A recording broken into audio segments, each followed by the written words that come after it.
Chapitre 28.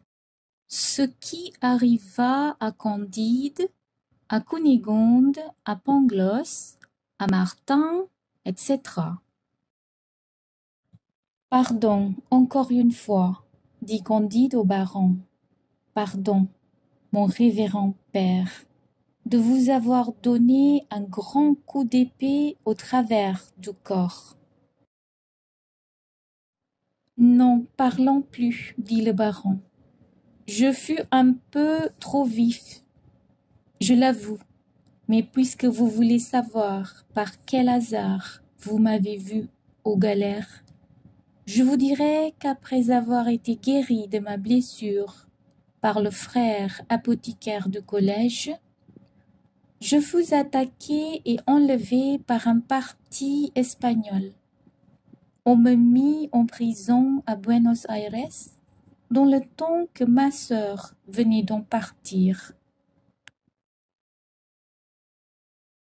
Je demandai à retourner à Rome auprès du père général. Je fus nommé pour aller servir d'aumônier à Constantinople auprès de monsieur l'ambassadeur de France. Il n'y avait pas 8 jours que j'étais entré en fonction quand je trouvai sur le soir un jeune Icoglan très bien fait. Il faisait fort chaud. Le jeune homme voulut se baigner. Je pris cette occasion de me baigner aussi. Je ne savais pas que ce fût un crime capital pour un chrétien d'être trouvé tout nu avec un jeune musulman. Un cadi me fit donner 100 coups de bâton sous la plante des pieds et me condamna aux galères.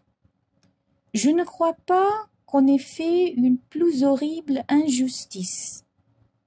Mais je voudrais bien savoir pourquoi ma sœur est dans la cuisine d'un souverain de Transylvanie, réfugié chez les Turcs. Mais vous, mon cher Pangloss, dit Candide, comment se peut-il que je vous revoie? Il est vrai, dit Pangloss, que vous m'avez vu pendre. Je devais naturellement être brûlé, mais vous vous souvenez qu'il plut à verse lorsqu'on allait me cuire. L'orage fut si violent qu'on désespéra d'allumer le feu. Je fus pendu parce qu'on ne put mieux faire. Un chirurgien acheta mon corps, m'emporta chez lui et me disséqua. Il me fit d'abord une incision cruciale depuis le nombril jusqu'à la clavicule. On ne pouvait pas avoir été plus mal pendu que je l'avais été. L'exécuteur des hautes œuvres de la Sainte Inquisition, lequel était sous-diacre, brûlait à la vérité les gens à merveille. Mais il n'était pas accoutumé à pendre. La corde était mouillée et glissa mal. Elle fut mal nouée. Enfin, je respirais encore. L'incision cruciale me fit jeter un si grand cri que mon chirurgien tomba à la renverse et croyant qu'il disséquait le diable, il s'enfuit en mourant de peur et tomba encore sur l'escalier en fuyant. Sa femme accourut au bruit d'un cabinet voisin. Elle me vit sur la table étendue avec mon incision cruciale. Elle eut encore plus de peur que son mari, s'enfuit et tomba sur lui. Quand ils furent un peu revenus à eux, j'entendis la chirurgienne qui disait au chirurgien « Mon bon, de quoi vous avisez-vous aussi de disséquer un hérétique? Ne savez-vous pas que le diable est toujours dans le corps de ces gens-là? Je vais vite chercher un prêtre pour l'exorciser. Je frémis à ce propos et je ramassai le peu de force qui me restait pour crier. Ayez pitié de moi. Enfin, le barbier portugais s'enhardit. Il recousit ma peau, sa femme même eut soin de moi. Je fus sur pied au bout de 15 jours. Le barbier me trouva une condition et me fit laquais d'un chevalier de Malte qui allait à Venise.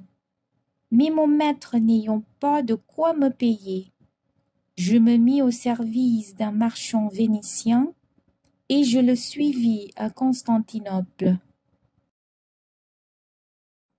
Un jour, il me prit fantaisie d'entrer dans une mosquée. Il n'y avait qu'un vieux imam et une jeune dévote très jolie qui disait ses patenôtres. Sa gorge était toute découverte. Elle avait entre ses deux tétons un beau bouquet de tulipes, de roses, d'anémones, de renoncules, d'hyacinthes et d'oreilles d'ours. Elle laissa tomber son bouquet. Je le ramassai et je le lui remis avec un empressement très respectueux. Je fus si longtemps à le lui remettre que l'imam se mit en colère. Et voyant que j'étais chrétien, il cria à l'aide. On me mena chez le cadi qui me fit donner 100 coups de latte sous la plante des pieds et m'envoya aux galères.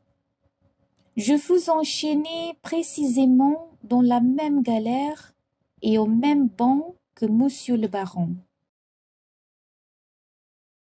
Il y avait dans cette galère 4 jeunes gens de Marseille, 5 prêtres napolitains et 2 moines de Corfou qui nous dirent que de pareilles aventures arrivaient tous les jours.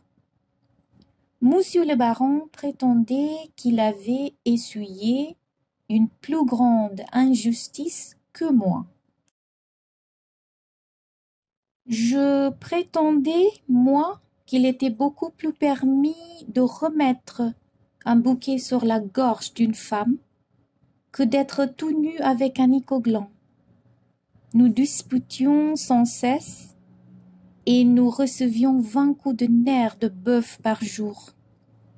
Lorsque l'enchaînement des événements de cet univers vous a conduit dans notre galère et que vous nous avez rachetés.